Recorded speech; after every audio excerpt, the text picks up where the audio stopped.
Saludos amigos televidentes. La minería, como componente esencial del modelo de desarrollo económico dominicano, ha sido subestimada por causa de nuestra corta memoria histórica. Al perder de vista que en las décadas de los 70 y 80 llegó a representar el 4.6 y el 3.6% del Producto Interno Bruto respectivamente, la Estrategia Nacional de Desarrollo pasa inadvertido que al incorporarse el oro, la plata, el zinc y el cobre en Pueblo Viejo al ferro-níquel que se ha mantenido por 40 años y se extenderá por los próximos 20 años, el sector podría representar el 10% del producto y quizá más en las próximas décadas. En efecto, con reservas probadas que superan los 37 millones de onzas de oro y casi 200 millones de onzas de plata, más de 1.000 millones de libras de níquel, cantidades considerables de cobre y zinc y cantidades menores de bauxita, a precios de hoy, la República Dominicana tiene una riqueza mineral metálica que se aproxima a los 100.000 millones de dólares. ¿Cuál es el valor que tiene todo ese oro que hay en Pueblo Viejo?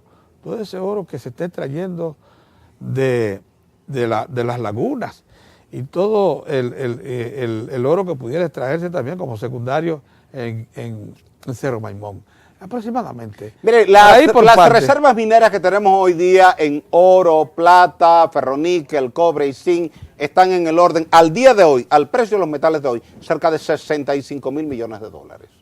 Ahí hay bastante dinero para apoyar el desarrollo económico del país por los próximos 25 años. 65.000 millones de dólares a precio de hoy. A precio de hoy. Si los precios siguen subiendo, eso puede llegar en algún momento a 100.000 millones de dólares. Y las expectativas del mercado mundial, Cava, son que el precio del oro siga subiendo. Porque hoy día es una referencia monetaria, no solamente metálica, sino monetaria, que es distinto, tiene más valor. ¿En qué momento se encuentra a nivel de perspectiva presente y futura en los mercados internacionales el precio del níquel? El precio del níquel no ha estado en su mejor momento en los últimos 3 años. Aunque supera los $12. Llegó a estar en $22 la libra, pero por una saturación del mercado se cayó el precio, hubo un exceso de oferta, porque precisamente por aquel teorema de la telaraña, como dicen los economistas, y usted es un manejador a cabalidad de la economía, sabe bien que cuando hay un bien que sube en el mercado, todo el mundo quiere producir ese bien. Y entonces llega una saturación del mercado que tumba el precio. Eso fue lo que aconteció en el 2007-2008, sí, cuando los precios alcanzaron los 22. Claro, y por eso Falcon hizo una parada mundial.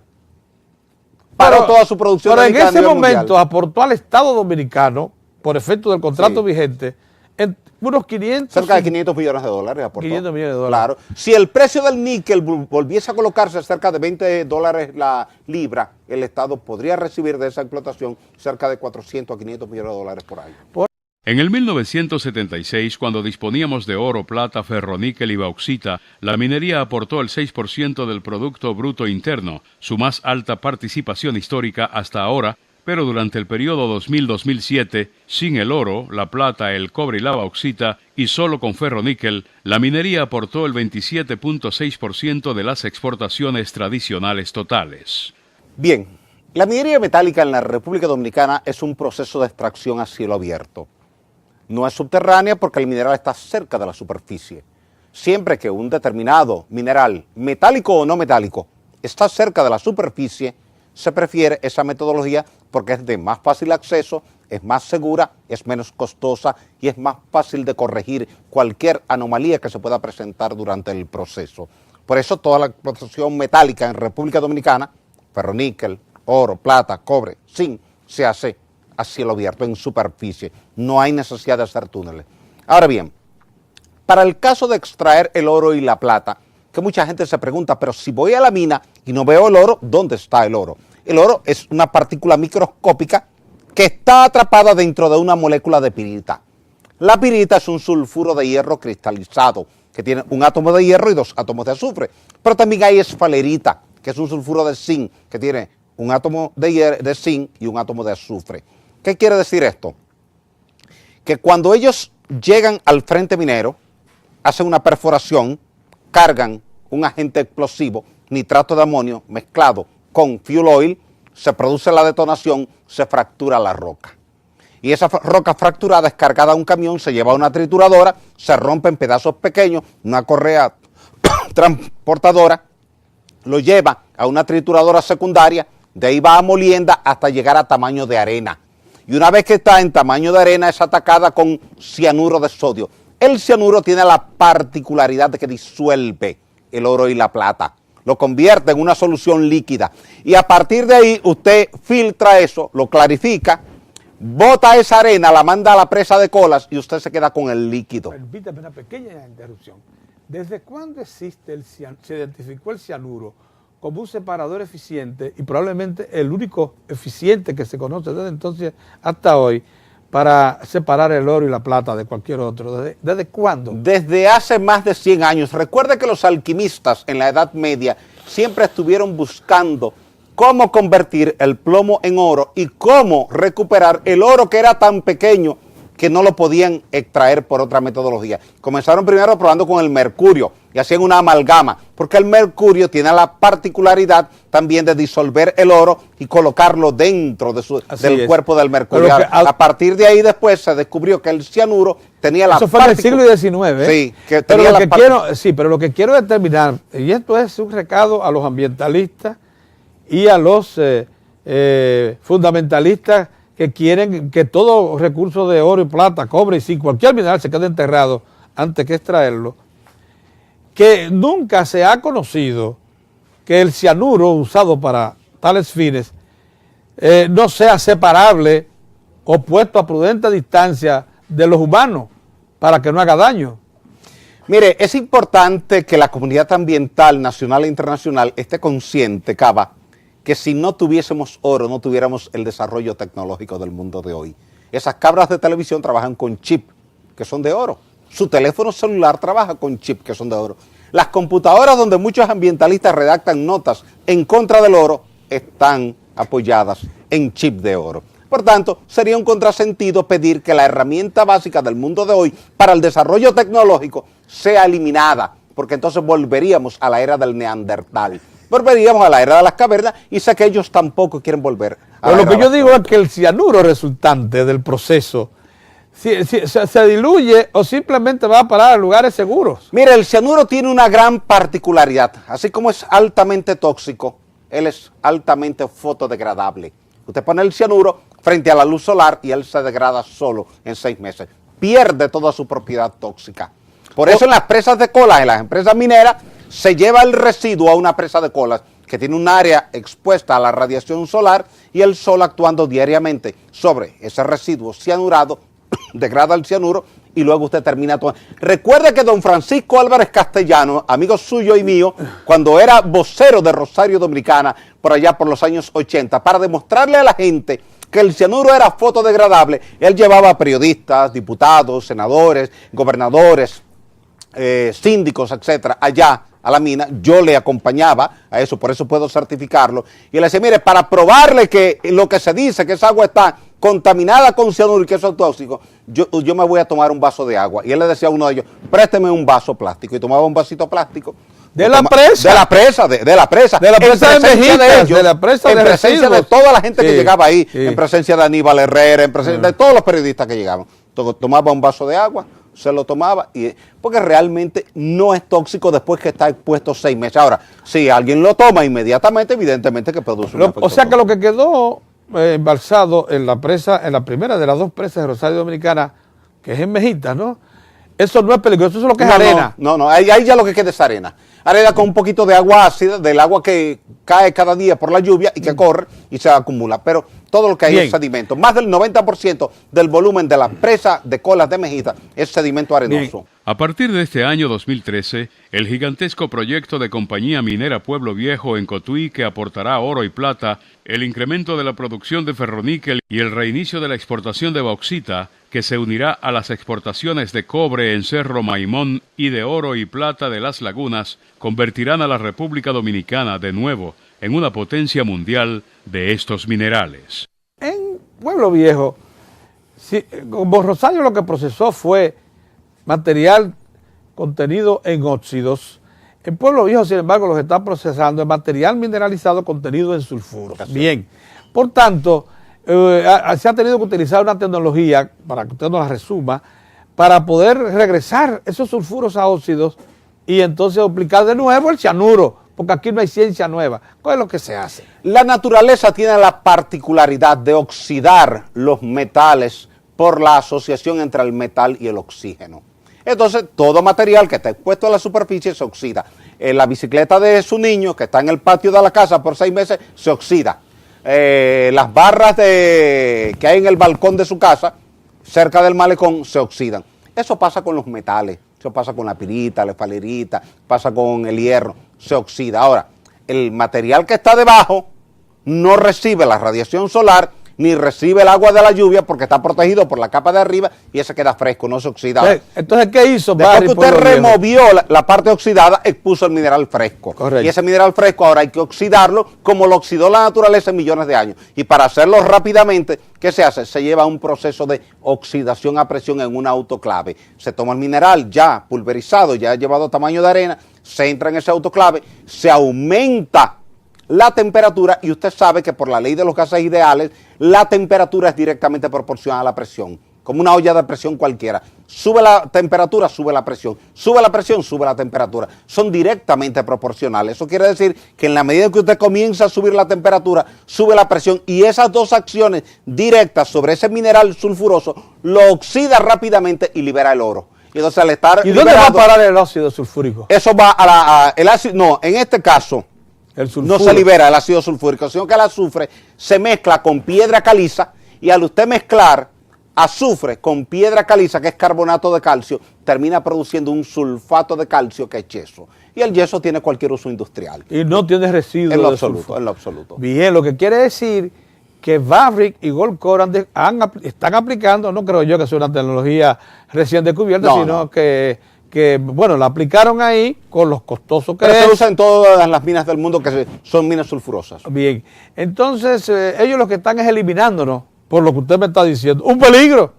En cierto modo sí, porque cuando en una mina usted tiene una capa que está mineralizada con sulfuro fresco, pirita, esfalerita, calcopirita, entonces cuando el agua entra en contacto con ese mineral sulfuroso, le oxida, pero al oxidarlo libera el azufre. Y el azufre combinado con el agua da ácido sulfúrico. Y ese ácido sulfúrico es lo que acidifica el agua. Por eso usted va y mide el pH y es muy bajo. Ahora, cuando usted removió esa capa para procesarla en una planta metalúrgica, ya el mineral no está presente en el suelo y en consecuencia usted está quitando de la superficie de la tierra un cuerpo que si no hubiese tenido la debida atención ambiental hubiese sido un foco de contaminación. En efecto, me acuerdo como ahora que usted en una comparecencia aquí en Diario del 4 nos advirtió que no solamente el río Mejitas estaba ya siendo afectado por los residuos de sulfúricos, sino que también estaban llegando ya cantidades, aunque menores, al lago de la presa de Atillo y con pH que ya revelaban presencia. Usted decía, si no le ponemos pronto atención y ponemos bajo producción o bajo control toda la estructura que quedó decapotada allá en Rosario Dominicana, esto va a repercutir negativamente en el lago de Atillo. No lo dijo con tiempo. Bien, resuelto eso, entonces está claro que en definitiva lo que implica la presencia de alta tecnología con mucha inversión, hay que suponer nada más lo que significó una planta para oxigenar tanques gigantescos, las 4 autoclaves, esas son tanques gigantescos. Sí. El dinero que 37 metros de largo por 7 metros de diámetro. Cada tanque. Sí. Y hay que la planta de producción de oxígeno debe darle oxígeno a todo el Caribe. Si lo, solamente, bueno, bien. ¿En qué tiempo, cuántas horas le toma oxidar el material en esos tanques? El material va entrando en una cadena continua. Entonces, en un par de horas ya el material está oxidado. Y entonces, a la naturaleza le toma como ¿cuántos años? no, a la naturaleza le puede tomar eso 8, 10, 12 millones de años. Bien, ingeniero. Millones de años. Estamos en una zona interesante para demostrarle a los amigos televidentes y a los que manipulan información con respecto a esto, que muy probablemente en Pueblo Viejo, en Los Cacaos, en los alrededores, en todo lo que es el yacimiento de oro, plata, cobre y zinc, lo que estamos es solucionando un problema ambiental con la explotación de esos minerales. Pero al mismo tiempo agregando valor al producto nacional cuando esos minerales se convierten en comercializables. Por ahí comienza la cosa. Esto así porque mantendrá su posición de 9º productor mundial de ferroníquel, de 5º a 6º productor mundial de oro y plata y activo exportador de cobre, con perspectiva de convertirse en un importante productor y exportador de zinc. La explotación intensiva de estos minerales, si se garantiza una justa distribución en su zona de origen, deberá disparar al Cibao Central como la región de mayor desarrollo económico y social en los próximos años. La inversión del consorcio canadiense Barrick y Goldcorp en Pueblo Viejo monta cerca de $4.000 millones y proyecta producir alrededor de 1 millón de onzas de oro y 5 millones de onzas de plata por año. Las instalaciones de procesos que operan ya en Pueblo Viejo pueden elevar esta producción hasta 1.300.000 onzas de oro y mucho más de 5 millones de onzas de plata al año. Minera Las Lagunas, que también opera en Pueblo Viejo, deberá producir más de 100.000 onzas de oro y unas 500.000 onzas de plata por año, lo que se unirá a las exportaciones de cobre asociado con oro y plata de la minera Cerro Maimón y unas 35 millones de libras de níquel, que podrían ser 70 millones de libras, su capacidad total, una vez incorpore el otro 50% de su capacidad de producción de Falconbridge. Este año también se reinició la exportación de bauxita desde Cabo Rojo en Pedernales. Ahora pasemos a otro tema relacionado con el ambiente, por lo que queremos determinar hasta dónde nosotros estamos haciendo lo correcto cuando ponemos en explotación estos minerales. Falconbridge, Loma Miranda. ¿Por qué necesita Falconbridge a Loma Miranda?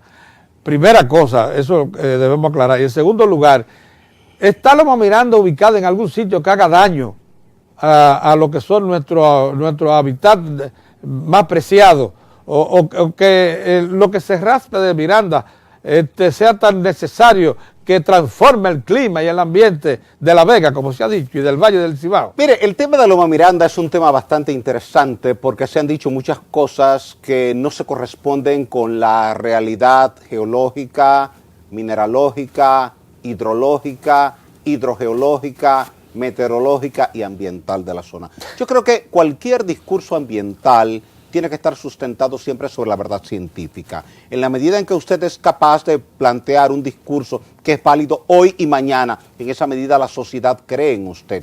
Ahora, cuando usted dice que dentro del área hay 32 ríos y solamente hay uno, que es el río Jagüey, ya la verdad pierde valor. En la medida en que usted dice que la presencia de aluminio en el suelo va a contaminar la zona arrocera, eso pierde valor porque el aluminio está presente en todos los suelos arcillosos del planeta completo, porque los suelos arcillosos son aluminosilicatos. O sea, decir que el aluminio en el suelo contamina el suelo es lo mismo que decir que la hemoglobina en la sangre contamina la sangre. Caramba.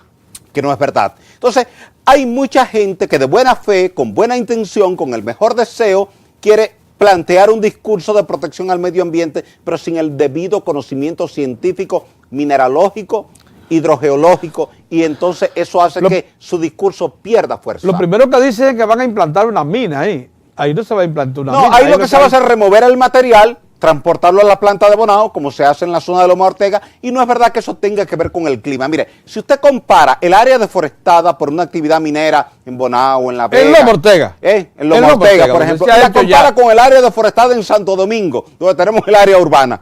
¿Quién ha deforestado más en el país? ¿El urbanismo o la minería?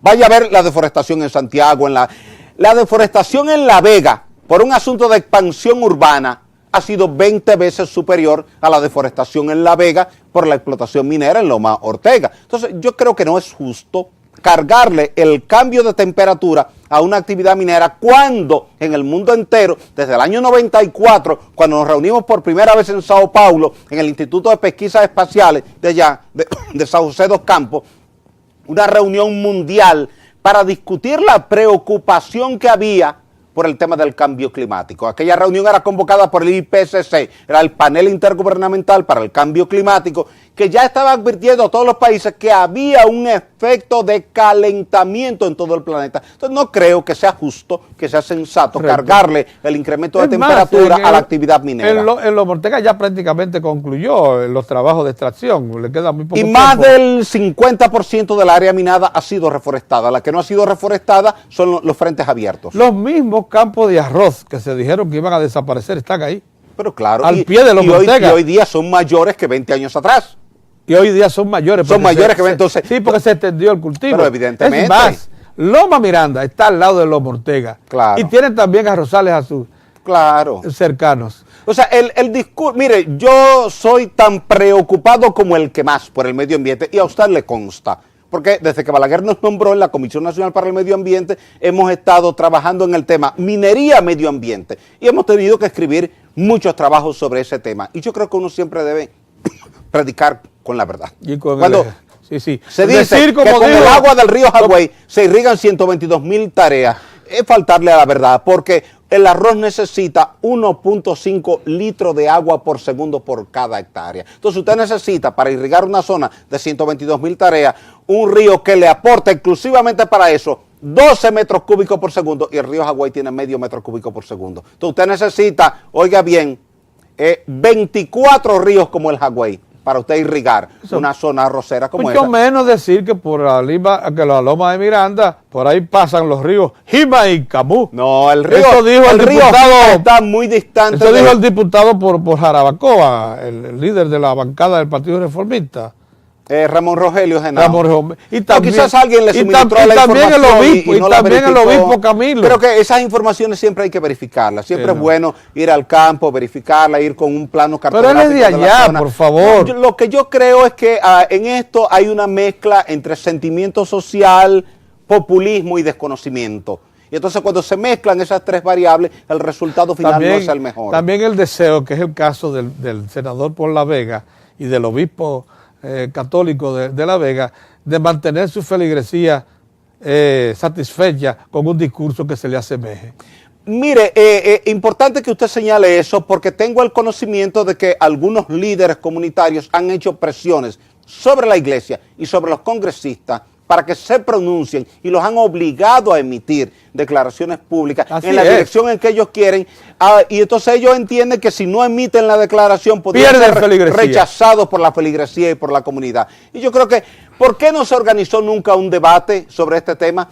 ¿Por qué los legisladores que se oponen al tema Miranda no fueron al PNUD con una posición técnica? Porque yo creo en eso, yo creo mucho en el debate técnico, y siempre he dicho que esto lo que había que hacer era debatirlo ampliamente en un seminario de un día o de 2 días para ver quiénes tenían argumentos sólidos que había que tomar en cuenta. Aclarado ese tema, ¿por qué necesita Falconbridge los recursos en Miranda mineralizados? Porque necesita mezclar mineral de alta ley con mineral de baja ley para tener una ley promedio que le permita. ¿Qué cantidad de minerales hay en Miranda? En Miranda hay unos casi 20 millones de toneladas métricas de mineral. Que por cierto se concentra en unas 333 hectáreas. De una loma pequeña, sí, es una área de pequeña. Una loma que puede tener la parte hectáreas que se va a minar realmente es alrededor de 2 kilómetros cuadrados. De unos 4 kilómetros en total que están definidos, pero la explotación se va a concentrar en un área de 2 kilómetros cuadrados. Pero además, la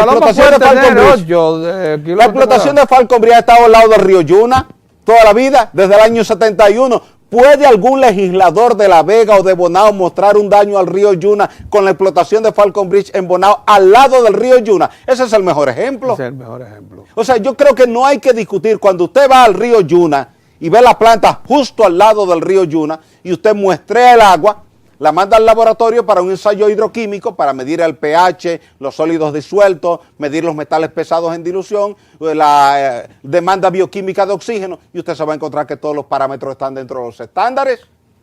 Oiga, el río Camú, que no tiene minería en La Vega, está más contaminado que el río Yuna, que tiene minería. Porque el Camú pasa por el pueblo y se lleva todos los detritos humanos. ¿Se da cuenta? Y eso lo ha querido ocultar la gente de La Vega. Es cierto. O sea, la mayor contaminación ambiental en La Vega no lo produce Loma Ortega, lo produce la expansión urbana. La gran cantidad de asentamientos humanos que están a la orilla del río Camú y que mandan sus desechos biológicos al río. ¿Por cuántos años se extiende la vida de la mina? Se incorpora esos 25 años más. Esas 20 millones de toneladas métricas del río Miranda. Y no hay por qué desaprovecharlo. El presidente Correa ha estado recientemente en el país y ha hablado con el presidente Medina y le ha dicho, yo estoy haciendo eso allá. Hay ambientalistas en Ecuador que me dicen que no explotan los recursos naturales y yo le he dicho que es la única manera de garantizar que el pueblo se desarrolle. Fidel Castro siempre dijo en Cuba que él tenía que depender del níquel para mantener la economía cubana, y cuando usted va a toda la zona oriental de Cuba, todo lo que es Moa, usted ve que todo es explotación. Cuba y República Dominicana son dos de los 10 más grandes productores de níquel del mundo. Y usted no ve que quienes se inclinan por la protección ambiental en Cuba levantan un discurso en contra de la explotación del ferroníquel en Cuba. ¿Usted lo ha visto? No. La solicitud de permiso ambiental hecha por Falcon Bridge Dominicana al Ministerio de Medio Ambiente para intervenir unas 330 hectáreas de Loma Miranda, una estribación de media montaña de más de 4.000 hectáreas situada en medio de las provincias de La Vega y Monseñor Noel, ha generado protestas entre ambientalistas y líderes religiosos de la región que se oponen a la concesión del permiso.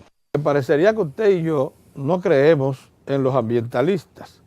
Sí, sí creemos. Los ambientalistas tuvieron en su momento, es lo cierto, cuando plantaron resistencia a la explotación del oro y la plata, fundamentalmente oro contenido en una sección de cuarzo a orillas del río Yuna, cuando Minera Hispaniola, sí, presentó su solicitud. Explíquenos eso rápidamente para que se vea cuándo sí el aspecto ambiental debe anteponerse a cualquier otro.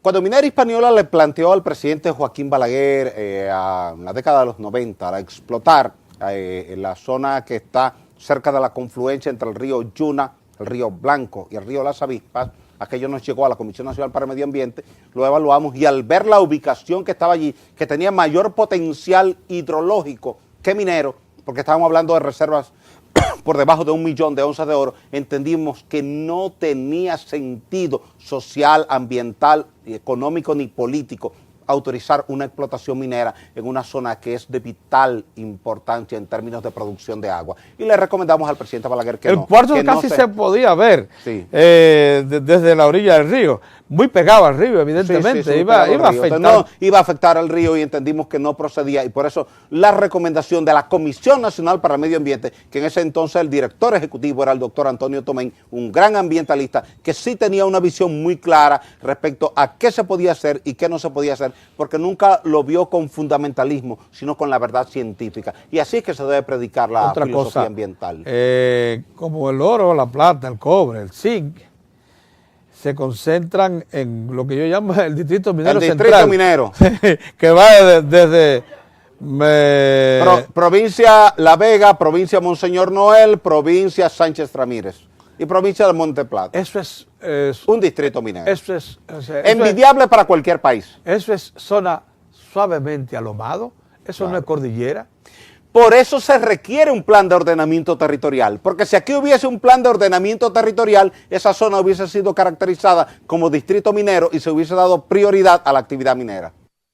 Solo las reservas probadas de oro del país superan las 37.4 millones de onzas y las 160 a 170 millones de onzas de plata en el Distrito Minero Central, Pueblo Viejo, Cerro Maimón y Las Lagunas, todavía con posibilidades de nuevos yacimientos en la extensión Pueblo Viejo y Cerro Maimón.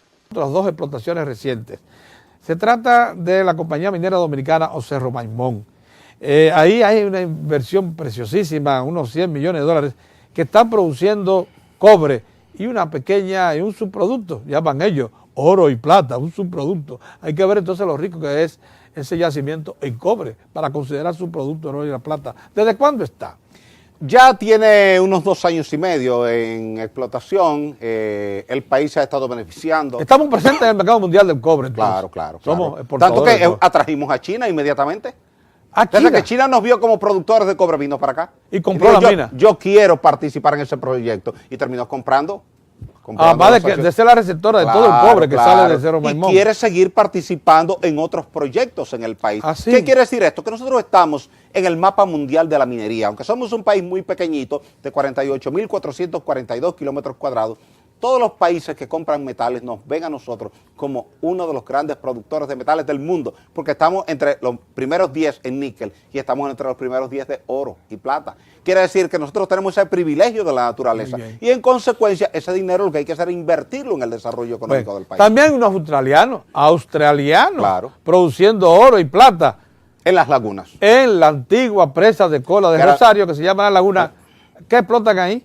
Ahí están los residuos del proceso de explotación de oro en la etapa de transición. Cuando terminaron los óxidos, que tuvimos que entrar a procesar un mineral mitad óxido, mitad sulfuro, que luego fue siendo ya un cuarto óxido, 3/4 sulfuro, ¿entiendes? La recuperación era muy baja, apenas se recuperaba el 25% del oro contenido en el mineral. ¿El 75%? Y el 75% se fue allá. A la cola. Claro, pero ya está barrenado, está explotado con dinamita, está triturado de forma primaria, triturado de forma secundaria y molido. En consecuencia, toda la etapa básica y costosa del proceso está cubierta. ¿Y qué es lo que hace la empresa entonces australiana? Tomar el material, entrarlo en un proceso que ellos desarrollaron, Albión, recuperan el albión, sacan el oro y la plata y ya lo que queda es un residuo menor. En consecuencia... Ahí se está exportando oro Claro, claro. Y estamos hablando de reservas que pueden estar en el orden de los 800,000 onzas a 1,000,000 de onzas. Entonces, eso es importante. Más 5 millones de onzas de plata. Además de la plata. Y eso es importante para la economía dominicana.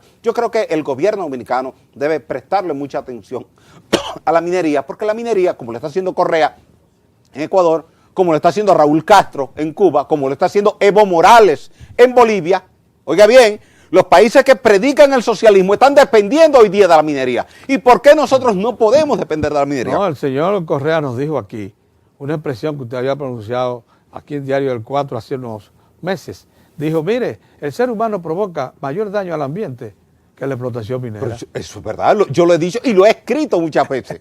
Lo he escrito y se lo he dicho a la comunidad ambiental. Y lo he dicho en varios programas donde me han cuestionado cuál debe. Mire, la mayor parte de la contaminación ambiental mundial la produce el ser humano. La minería es responsable del 2% de la contaminación mundial. A precios de hoy, la riqueza mineral metálica probada supera los 75,000 millones de dólares y si se cumplen las predicciones de conocedores del mercado mundial del oro, como lo ha dicho Osiris de León, podríamos estar hablando en poco tiempo de una riqueza valuada en unos 100,000 millones de dólares. Nos falta un quinto proyecto que está también en explotación ahora mismo. Se reactivó la extracción de alúmina allá en Cabo Rojo, allá en Pedernales. A $8 la tonelada se contrató. Eso lo que significa es extraer el material así como está. Sí. Sí, la bauxita, es esa tierra roja que la gente ve en las Mercedes y el aceitillar, es una mezcla de tres minerales. Gipsita, bohemita y diáspora. Entonces, esto se procesa para extraer la alúmina. Porque pero no se procesa ahí. No. Ahí se extrae la tierra como cuando usted va y busca tierra negra para el jardín suyo. Lo mete en un camión y la pone ahí y la lleva a un proceso. Y la lleva entonces a un barco. Sí, la lleva a un barco, la exporta y llega a una planta. Mediante el proceso Bayer se extrae la alúmina, que es un trióxido de aluminio. O sea que lo único que aportamos aquí es material. Sacar la tierra y exportarla.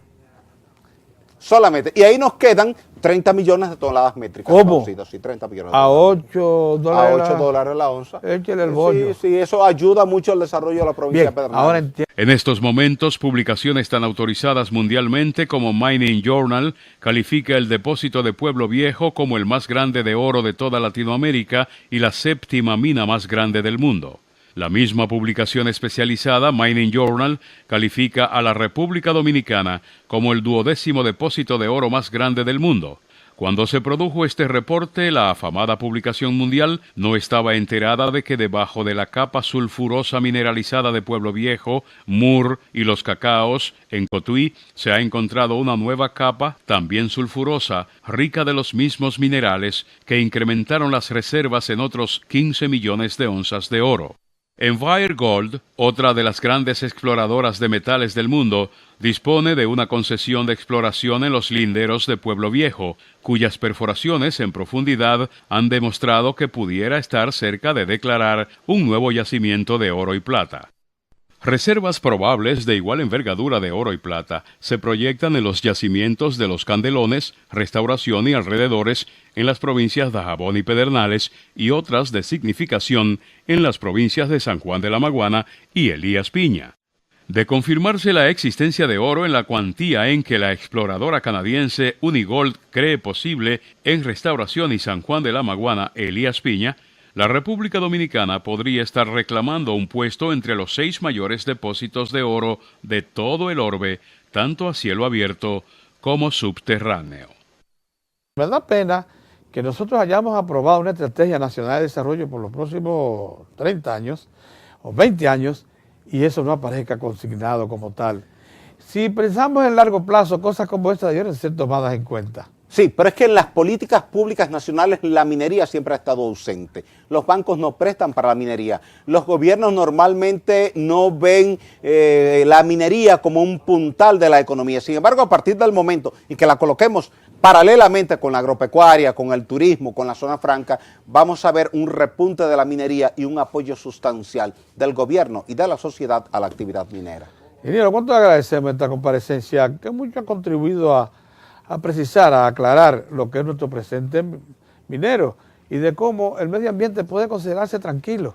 Porque lo que están haciendo, por lo que usted nos ha dicho, hasta el momento las explotaciones mineras, es liberándonos de problemas ambientales. Claro, y además uno tiene el compromiso de velar por la protección ambiental sin que eso sea un obstáculo al desarrollo y sin que el desarrollo se vaya a convertir en un temor, un peligro para el medio ambiente. Porque peligro hubiese sido dejar toda la zona decapotada antigua de Rosario Dominicana, que ahora es Pueblo Viejo y Los Cacaos, con ácido sulfúrico en superficie. Así es. Lo mismo que en la presa de la laguna, haber dejado todo ese ácido sulfúrico ahí depositado, sin explotar. Así es. Eso sí era peligroso.